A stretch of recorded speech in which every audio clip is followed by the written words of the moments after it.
fẹ́ máa wò, ọ̀rọ̀ tó jẹ tí ń gbèsè mo fẹ́ gbọ́, ètò lóríṣiríṣi wọ́n wà lọ́lọ́kan òjọ̀kan, ìròyìn tó kojú òṣùwọ̀n àtàwọn ọ̀rọ̀ àgbọ́ fi kọ́gbọ́n, eré wọlé fún tẹ̀rù tọmọ, tèwe tàgbà ẹ má fi para. ètò mo fẹ́ máa wò, ọ̀rọ̀ tó jẹ tí ń gbèsè mo fẹ́ gbọ́, ètò lóríṣiríṣi wọ́n wà lọ́lọ́kan òjọ̀kan, ìròyìn tó kojú òṣùwọ̀n àtàwọn ọ̀rọ̀ àgbọ́ fi kọ́gbọ́n, eré wọlé fún tẹ̀rù tọmọ, tèwe tàgbà ẹ má fi para. Àjànàkú kọjá mórí nǹkan fèrè, bàbá rere káwí parí. BGI TV, we are the pace setter.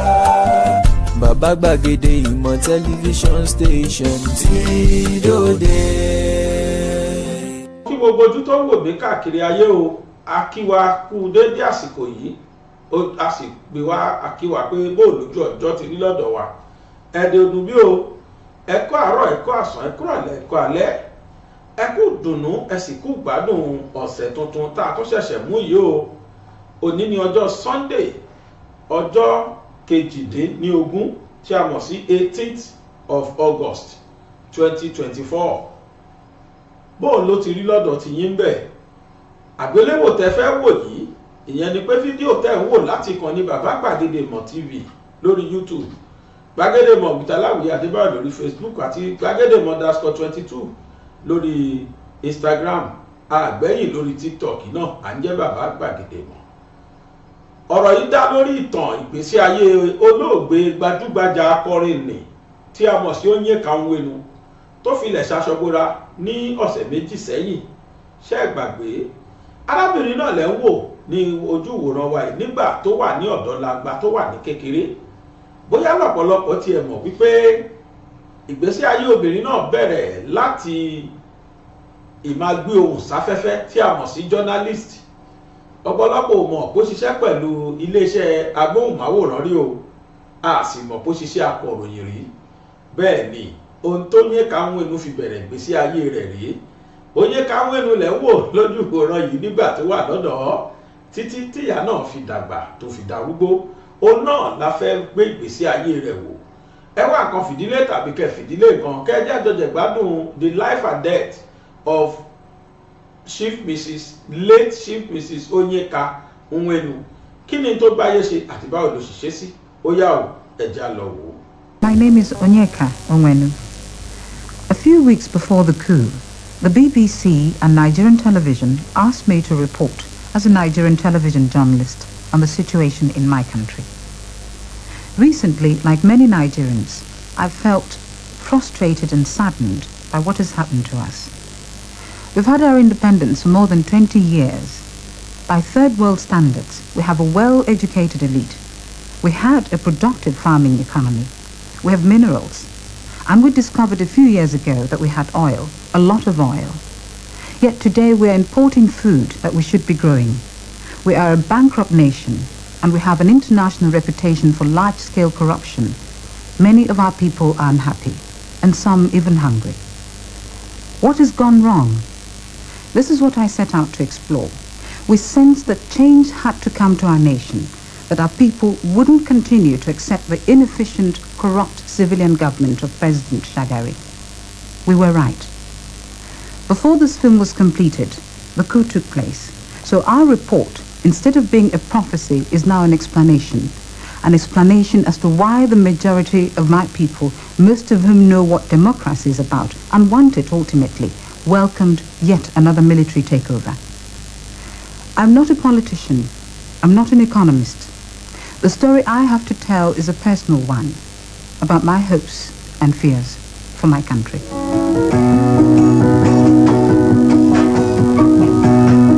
Whoa, whoa, whoa, whoa, whoa, whoa, whoa, whoa. Apart from journalism, I'm a singer. And I suppose this more than anything is my way of communicating my feelings. Yeah, I like that. Seem to have lost my way, yeah. Never be another day. Never be another night of a dream. I write my own songs.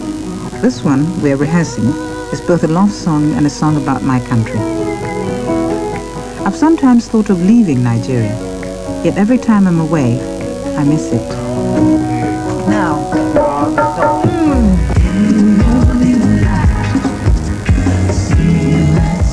Coming home, though, is one thing. Feeling at home is another. You soon come face to face with the tribulations of living in modern Lagos. Bring it this way.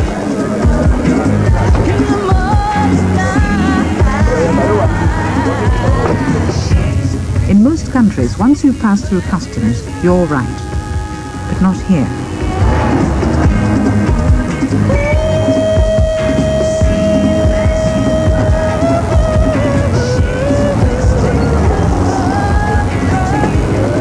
Who has the bag?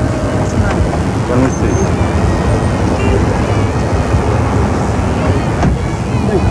Move. Lagos is now the most expensive city in the world. It is also one of the most uncomfortable, with its traffic jams, lack of running water, constant power cuts, and the mountains of rubbish in the streets. I mean, to live in Lagos is to live in the war front. I mean, really, I don't know how anybody can live day after day in that chaotic situation. To live in any of our cities is to wage war against filth. We just don't seem to be coping with modernity. There's been a kind of brutalization of life, of values, of man's attitude to man.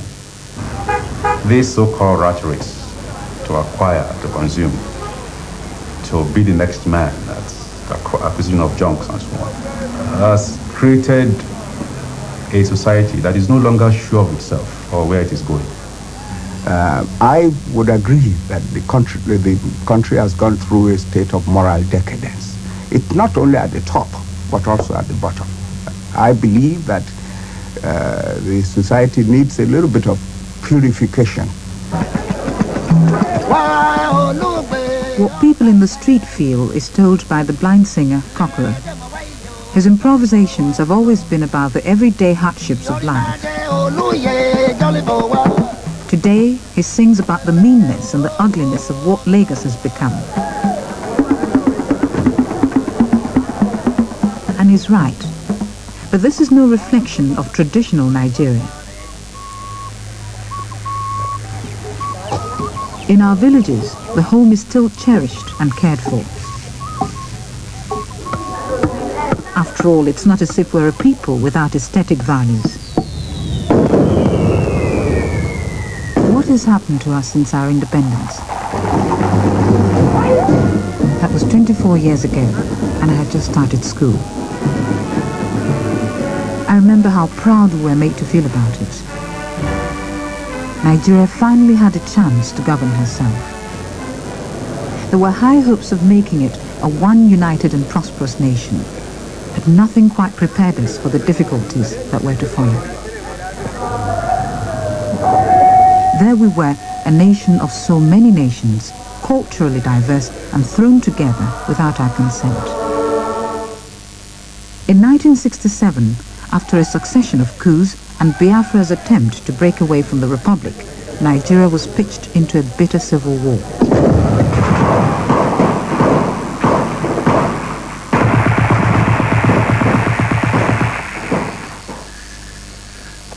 At the time, I was a girl of 14, an Igbo on the Biafra side. I helped out in hospitals treating people with malnutrition. I will always carry with me the pain and suffering that I saw around me.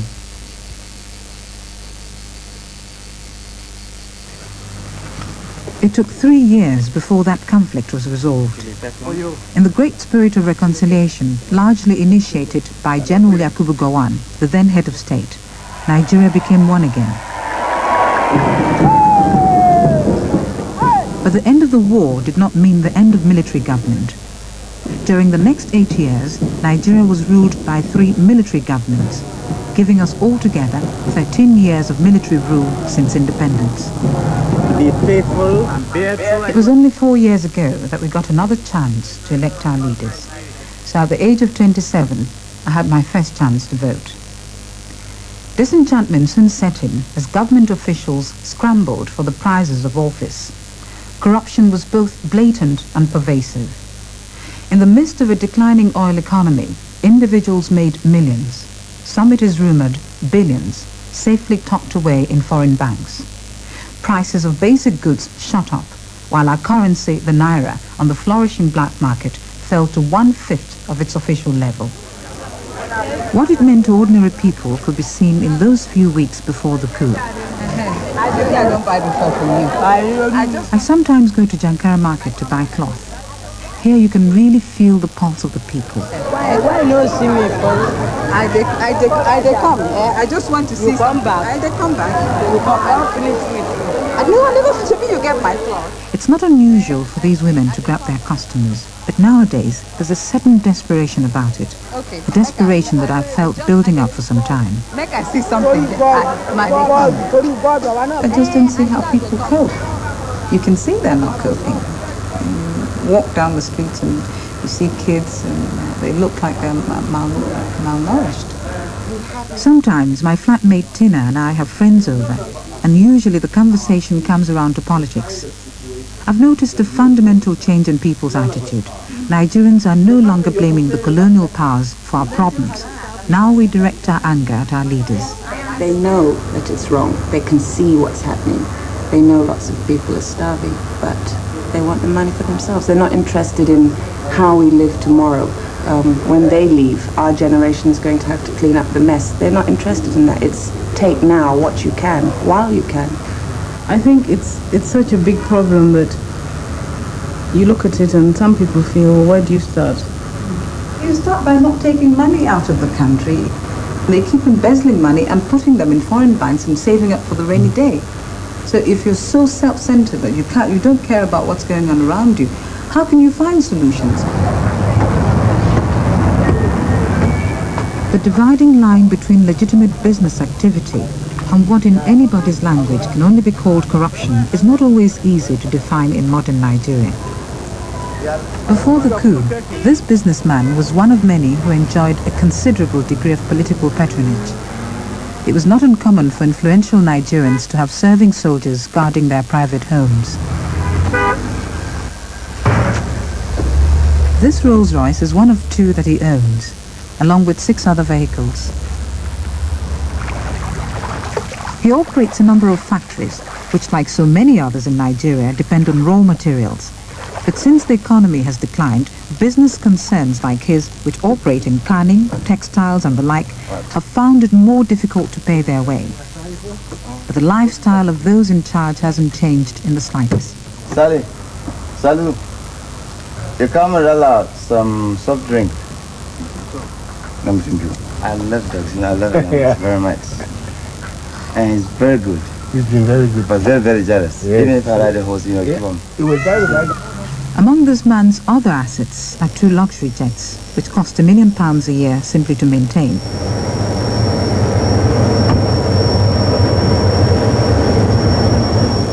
And thrown in for good measure are 2 German pilots and a flight attendant. In spite of our disintegrating economy, the number of private jets among Nigerian businessmen has increased. So where has the money to finance this fantastic wealth come from? It sounds bitter, I know, but I think we should be asking these questions. After all, it's up to us Nigerians to make the economy work for all of us. Chief Asabia, Managing Director of the First Bank of Nigeria. This economy here is 90% in Nigerian hands, and it's run by us, and we must accept responsibility for the way it runs or doesn't run. Share ownership of the major industries are all Nigerian now, or 60-65% Nigerian. Not to mention the fixed assets, which is fully Nigerian anyway. So there is no excuse for blaming anyone except Nigerians for what goes wrong. And with our oil, neither can we excuse ourselves like some other third world countries with the fact that we're undercapitalized.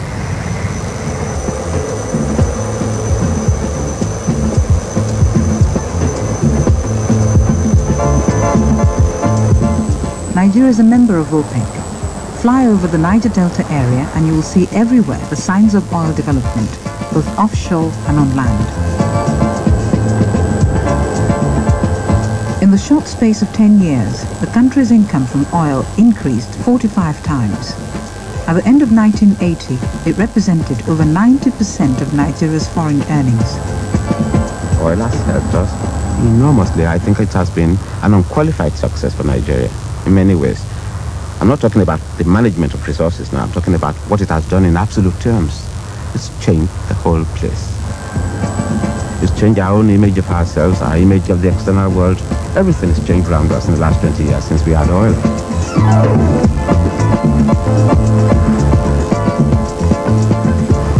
Undoubtedly, oil has brought development. There are everywhere visible signs of this.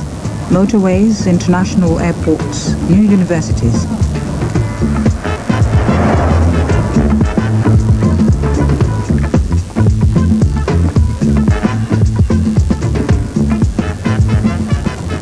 With the present world recession, the demand for oil has fallen. Nigeria's oil revenues are now less than half of what they were 4 years ago. Our politicians have used this to suggest that our economic ills are beyond our control. This is partly true, but a lot of us believe that it is much more due to gross mismanagement of the economy. I can only quote the governor of the Bank of England during one of his visits to Nigeria. He said it is easier to manage poverty than to manage affluence. The sort of newfound wealth in oil has brought in its trail a number of social problems. We have graft and corruption, inefficiency, because money is easily made. How easily can be seen if you drive through the plush parts of Lagos, Ikoyi and Victoria Island. Party stalwarts rewarded with even a small plot of land here are made for life. As a banker, I couldn't possibly refuse a loan to someone who comes along and wants to build a house in Victoria Island to let to some company or some rich firm. The truth of the matter is that 3-4 years ago, he would have built that house for approximately 100,000 naira, 150,000 naira. He will get 50,000 naira by way of rent in a year, and he will get a minimum of 4 or 5 years rent in advance. So with the first lot of payment, he's cleared his loans and advances, he's paid the interest on it, and it's still substantially in hand. He can start another house, or he can buy himself a holiday house in Knightsbridge. This is it's typical. And in the last many years, you often heard, before the crisis came, you often heard the government officials saying money is no object. So what happened is that the kind of discipline for planning which was required in government was dispensed with. At the Abara Industrial Estate, just outside Lagos, you see what this has meant for industry in increased production costs. The Metal Box Toyo Glass Company is in the business of making bottles for beer and soft drinks. To be able to operate, it has had to set up its own radio link because of the inadequacy of our public telephone system. To generate electricity, it has had to build its own power station and also install its own water supply. The international implications of this are explained by the company's chairman, Chief Chris Ogubanjo. Deriving from this is the fact that we're never going to be able to produce as cheaply as those people who produce the same products overseas. Chief Asabia indicates another problem with this. This is the kind of economy in which you're going to be better off trading than in producing anything, unfortunately. For example, if you are to set up trade importing rice or importing frozen chicken about a year ago, you will do much better than somebody who tries to grow chicken or grow rice in the back of his compound. People are not stupid. He's not going to try to grow it if he can make more money, by importing it. In order to check this trend and so help local industry, like the Metal Box Toyo Glass Company, the government drastically restricted the granting of import licenses. But it backfired. Why? Partly because licenses are sometimes given to people who have no connection with the trade. Most Nigerians are aware of this. It is not only the subject of press attention and party gossip, but also a popular subject of satirical drama. I want you to make it bigger, robust. Here at the Peck Theatre in Lagos, there's a rehearsal of a new play that explains the problems a businessman suffers when he tries to obtain an import license. Have you been to the ministry lately? I have several times. But the minister keeps referring me to the permanent secretary, who keeps referring me to the task force in charge of import licenses, who keeps asking me to come back every week. Yes, come in.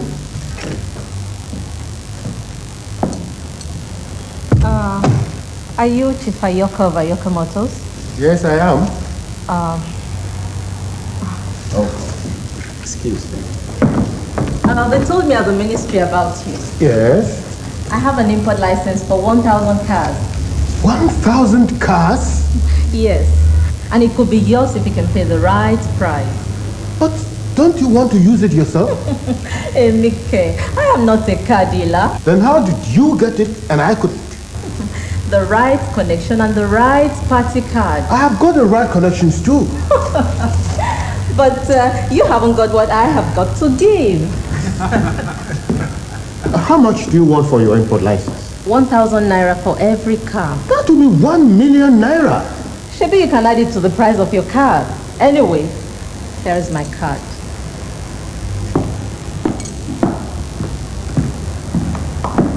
Now, wow. What was that I heard? You heard what you heard, my brother. Bottom power. Right from the top. Hey. The trouble is that this system of making cheap money has become a way of life for some of our government officials. Some people believe that it is their entitlement. This is all what government is all about. And until we can get them to appreciate that that is not the way to run a society which is built on order and good government, then we're going to be faced with the danger of the society revolting against this.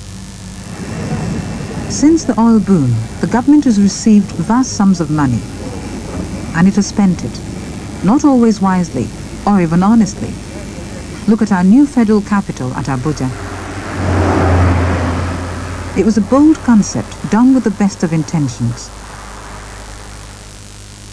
The idea was to build a well-planned city in the center of the country, not only to relieve the congestion of Lagos down on the coast, but also to foster unity among Nigeria's many diverse ethnic groups. But reality has fallen short of the dream, even with so much money spent. Dr. Binani, Abuja's supervising architect, acknowledges this.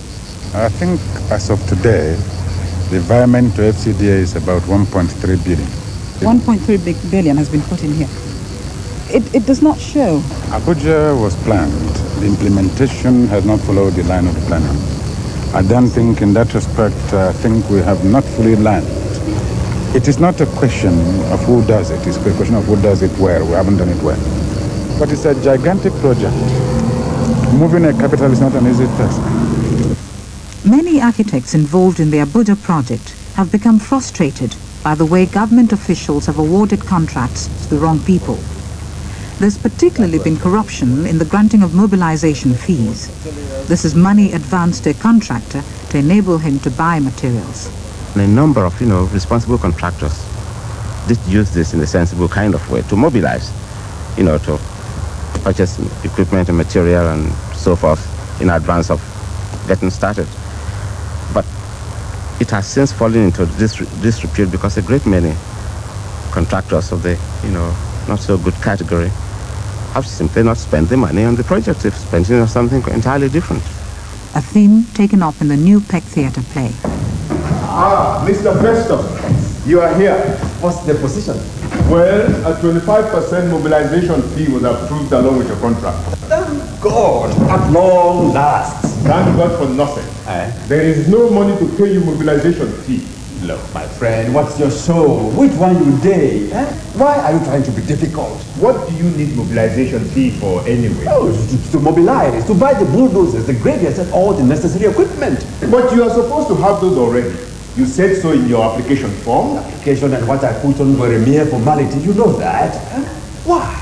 The Germans, the Italians, the French, the British, all these people come here, you give them mobilization fee. Why don't you want to give me too? Is it because I'm in Nigeria? Look, you people expect governments to finance your project for you, whereas government does not share in your profit. But government is not complaining. I am complaining. Why should you complain? Is it your money? Is it yours? Then what's your problem? I have no problem. You are the person who wants mobilization fee. That's your problem. So you'll have to find a way of solving it. Oh, I just remembered something. What? The 5% inducement fee to speed up the release of the money. Don't cheat. It's 10% payable in foreign currency and you know it. That's what the foreigners pay. Well, that's 250,000 naira. Well, you have a 10 million naira contract. Take it or leave it. All right. It's a deal. Good. Swiss account? London account. Now let's get on to business. Nigeria now has a reputation in international business circles of being a place where, in order to get things done, you have to offer bribes. It is not an undeserved reputation, but one I think foreign firms have helped perpetuate. It may be difficult to avoid, but their collusion in these corrupt practices certainly hasn't helped Nigeria.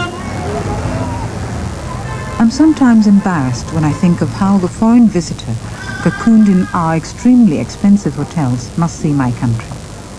I wonder if you can ever experience the Nigeria I know and love. I live in Surulere. It's an area that's neither plush nor poor. Here people know each other, greet each other, and have time for each other. It's a place where I can relax and be myself.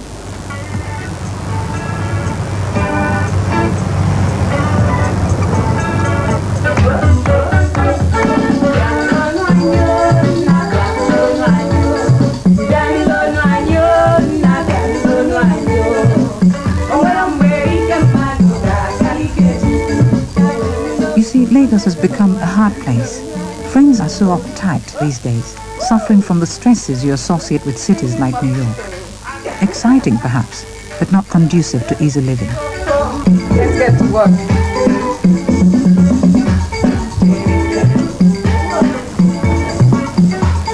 For the ordinary person trying to set up a business in Nigeria, it's a hassle all the way.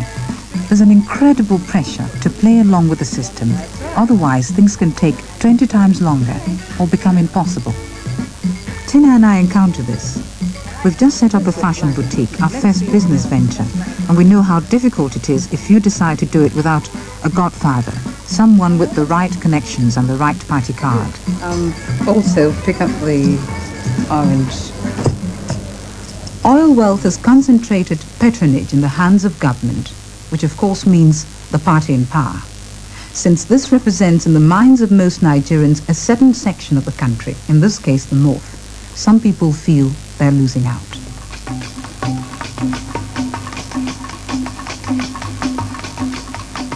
They draw waters up country from the rivers.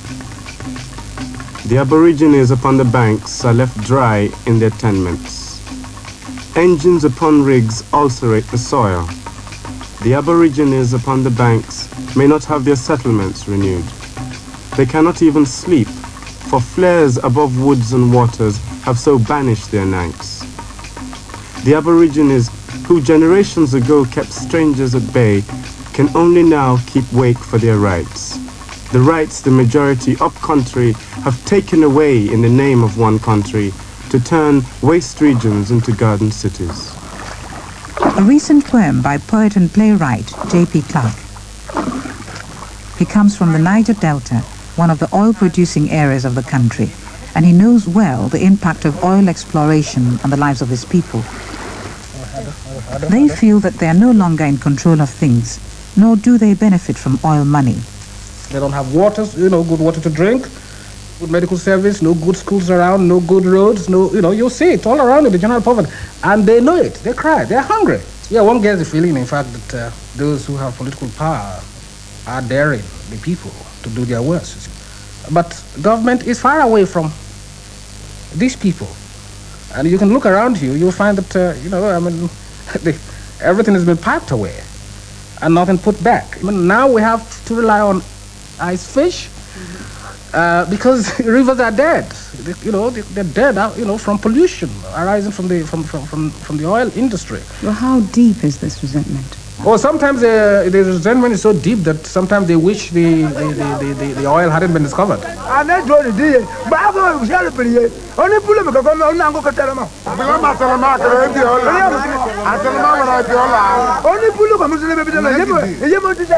Today in Nigeria, divisions are increasingly on the basis of class, between those who have and those who have not. But there's no escaping the fact that there's still deep tribal tensions in our country. It's something we don't like to admit, according to Nigeria's greatest novelist, Chinua Achebe. We have camouflaged it because we are very good at this, we are very hypocritical. So we don't talk about tribalism as much as we did in the 60s. We only talk about federal character. We only talk about a catchment area. These are all phrases which sound to us better than tribalism. What do you think would it take to change that around? I always return to the man at the top. I think if the man at the top turned his back on tribalism in a real sense, not in political rhetoric, but in his action, then people will see its example. It's because the concept of Nigeria has not really taken root. We talk about it glibly. It's just a concept in the textbook. What is important is your home village, or your tribe, or your family, or your friends. I understand that. Mama, although my work requires me to live in Lagos, this is my real home, Arundi Zogu. My little corner of the world.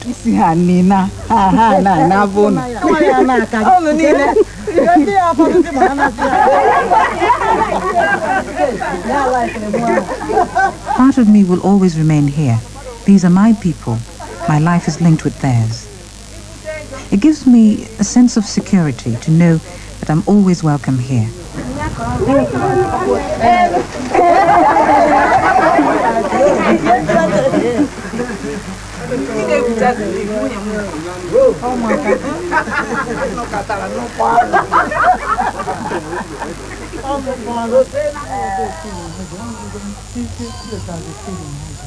But my home is now threatened. Recently, we've had to move my father's grave and pull down the family house because a federal highway is going through my village. Not that people here are opposed to roads. Of course we need them. But do we need a federal highway as much as we need health centers, schools, and clean water?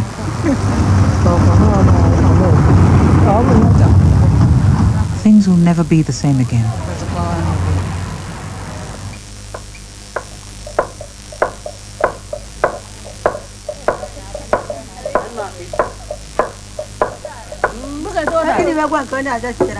My uncle, who's dead now, was married to 4 wives. And according to our tradition, they are also married to me, since I'm a member of the family. So I can expect a lot of pampering when I come home. Often I threaten to sack them all if they don't behave. On the other hand, they can come to me with their problems, and often this has to do with money. I'm expected to help out.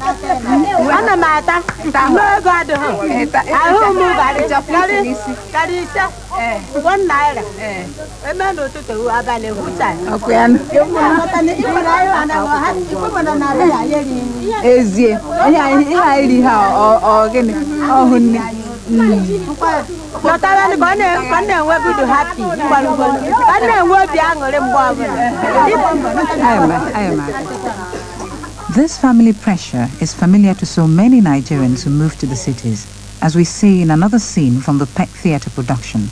Here's a telegram for you. Obligations are not just to the immediate family, but extend to aunts, uncles, cousins, and even remote kinsmen. What is it? Auntie Tola is ill. They want me to send 350 naira home. So? And what about Olu's school fees? You promised to give it to me today. This is more urgent. Your brother's school fees can wait. No, it can't wait. It's only 150 naira. Please let me have it. Try and be reasonable. I said no!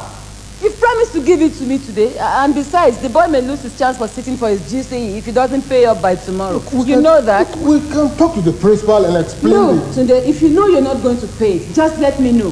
Then I'll know your family comes first, and mine is unimportant. You know that is not true. Already, your nephew John is waiting for you in the other room. John! Your uncle is home. Welcome, Uncle. John, what do you want here, Now, job I can't find, Uncle. Papa say make I stay with you for some time. You think it's easy to find jobs in Lagos? Papa say he go help me, care. After all, I'm a big man. You people will ride a willing horse to death. That was the landlord. He says to remind you that the house rent is overdue. 250 naira. The obligation to help a kinsman, to take care of one's people, is a real problem for us, particularly when it comes to employment. A great many people have jobs that they cannot do. They don't even begin to understand them. They are in those jobs because they happen to come from a particular part of the country. It's a good thing to have geographical spread and have representation, but it is not helpful to the country or to the people concerned if they can't perform.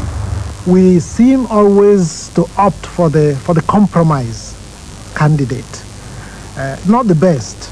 We know. I mean, we have 3, 4, 5 good people, but the sixth somehow is the one everybody says, let him do it, because we don't want to trust A, we don't want to trust B. C comes from the wrong place. D is all kinds of reasons. So we end up with the fifth 11. We play our league matches with the fifth 11, and so we never win. Consider a public utility like electricity. Lack of cash and growth in demand only partly explains why Nigerians are regularly cast into darkness. Well, more money won't give you light, you see, unless you have people who are competent, who are efficient to run the utilities. I think we have simply installed a regime of mediocrity. Nigeria Airways domestic service is an example of this.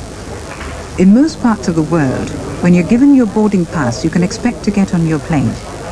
Not in Nigeria. Here, if you're smart, you immediately try to find the plane you're supposed to board and slip out before the others do, and the stampede begins. The only problem is that you're likely as not to be after the wrong plane, so suddenly you're all running in a different direction, with the young and the fast-footed leaving the old, the fat, and those with babies on their backs behind.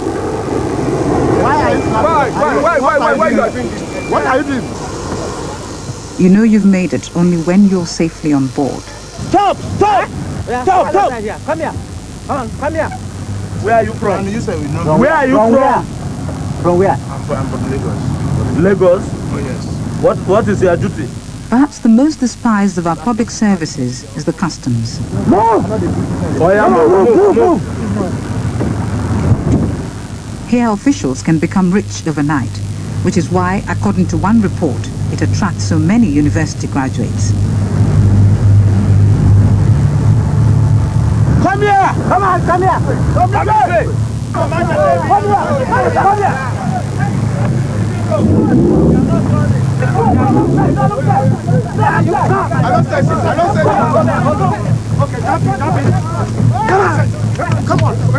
Such behavior by petty officials in uniform is not peculiar to Nigeria. What I found peculiar was their not caring what they did in front of our cameras. A group of people are caught smuggling apples, and this patrol goes into a frenzy. I wonder what would have happened if they had found something really big.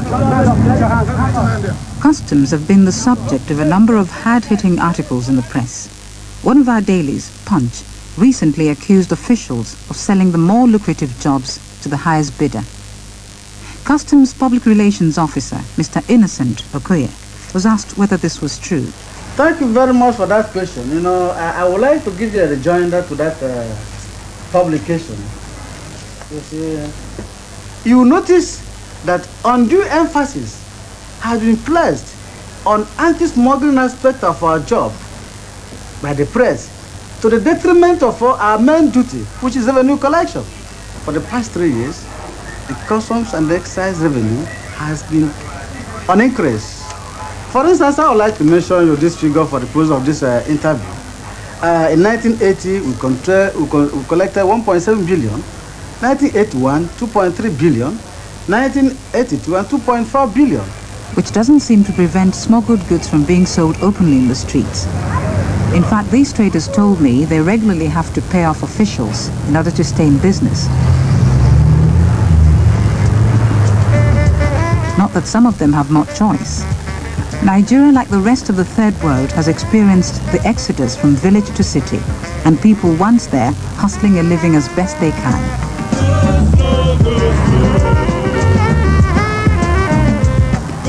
But Nigeria is a rich country, rich in both human and natural resources. So why do people leave the villages?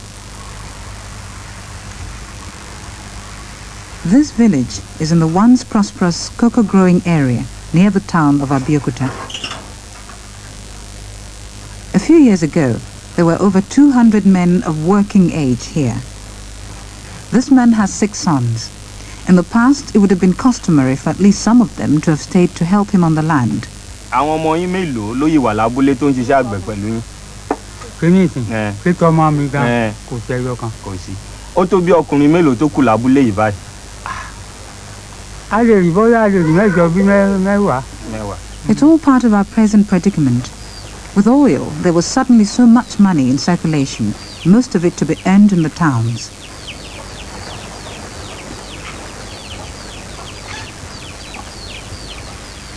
Farms were neglected, villages abandoned, and those who remained were mainly the old, infirm, or very young.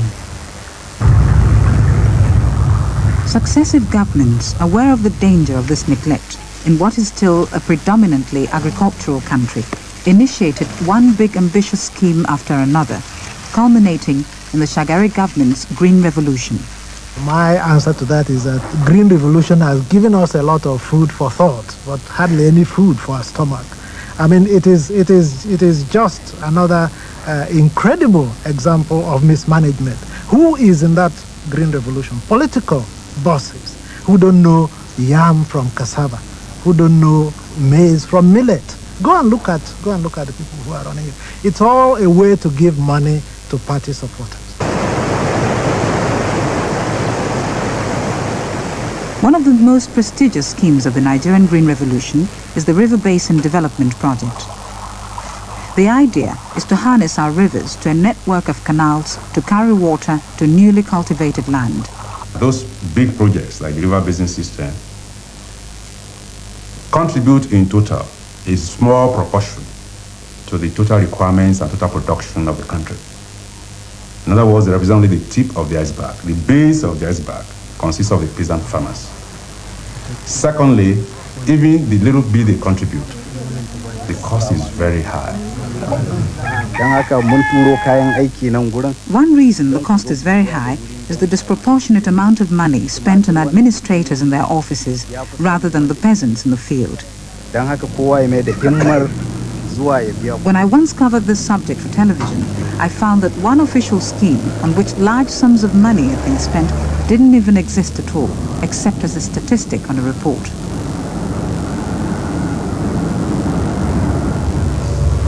This is how so much of our oil money has been spent, on squandering, embezzlement and neglect. And now with the oil recession, its effect is really being felt, not so much by those with their overseas bank accounts, but by the poor. People on top everywhere tend to be blinded, and in Nigeria this is unbelievable. I believe they don't even know the country. It's so easy to become insensitive because such suffering is always in a corner. But if you are in Lagos and you're escorted by outriders and all the days of your life, you don't see these things, and if anybody mentions them, you think he's an enemy, he's a troublemaker. All this that you're seeing and all the views that you've heard were recorded before the recent coup. A coup that many see as simply a preemptive one by senior officers to head off a more violent action by younger, probably more radical elements in the army and elsewhere. The people in this country now realizes that our leaders only fight for their pockets, not to the to the welfare of the poor masses. As an ex-soldier, what do you plan to do about this? I've got some people of my kind of idea and belief that we have to gather ourselves together and we have to react. A kind of revolution. Now, my fear about that is that something beginning cannot be guaranteed. Some mindless person could take it over, and then you will be in an Idi Amin situation. Now, I don't want that kind of change, and this is why we ought to fight to bring about rational change through democratic processes. I think we shouldn't give up on this. I have to keep hoping, being optimistic about Nigeria, because there is no alternative. Would you ever leave this country? No, never. This is where God in his infinite wisdom planted me, and this is where I intend to live. I'll travel and come back, but I don't think one has a right even to go somewhere else where somebody else has cleaned up. I think this is where the work is, and this is where I shall be. Before making this film, I felt like moving to some other African country. I don't feel that way now. For the moment, at least, there's a sense of hope in Nigeria. How long that would last, I don't know. This country, like the rest of Africa, only so recently in charge of its own affairs, is still finding its way. It's easy to forget that we're trying to do in a matter of decades what it took the Western world centuries to do. But perhaps at the moment we're not doing it so well, but at least we're doing it ourselves. And as you can see, not without the ability to recognize some of our shortcomings. The fact that this film was made at all says something for Nigeria. Perhaps it may have seemed too critical in its assessment, but when I go down to Bar Beach, the one place in Lagos where the rich and poor alike mix and come together, and I talk with people, I know many Nigerians share my feelings of confusion and uncertainty about the way things have turned out since our independence. But we hope that this military government can change this, and that once they've done what has to be done, will not forget that ultimately it is democracy, our sort of democracy perhaps, that we want, and that is what we'll demand. We're a very persistent, argumentative and determined people, and we'll get it, one way or another. Then perhaps my song, our song, will be a happier one.